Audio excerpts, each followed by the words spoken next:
دنیا کے اندر اولاد سب سے عزیز چیز ہوتی ہے، اللہ رب العالمین کے خلیل جناب ابراہیم علیہ السلام نے ارادہ کر لیا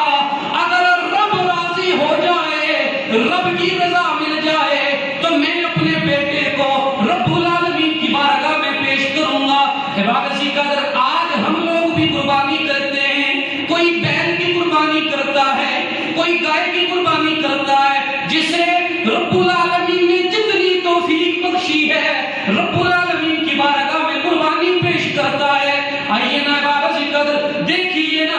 اللہ رب العالمین کے خلیل جناب ابراہیم علیہ السلام پہ امتحان کی گھڑی آئی، آزمائش کی گھڑی آئی، رب العالمین نے آزمانا چاہا،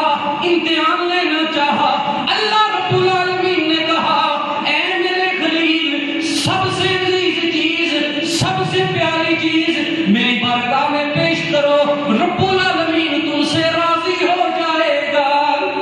رب تم سے راضی ہو جائے گا۔ اب اللہ رب العالمین کے خلیل کے پاس بڑا مال تھا، بڑے جانور تھے، بڑے اونٹ تھے، لیکن کیا کیا؟ اپنے سب سے پیارے بیٹے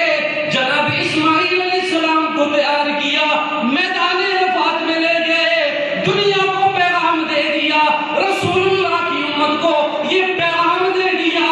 اگر وہ رب راضی ہو جائے، یہ ایک اسماعیل ہے، رب العالمین کی رضا مل جائے، خالق راضی ہو جائے، ایک اسماعیل ٹھہرا، اس جیسے ہزاروں اسماعیل ہوں تو رب العالمین کی بارگاہ میں پیش کر دوں گا۔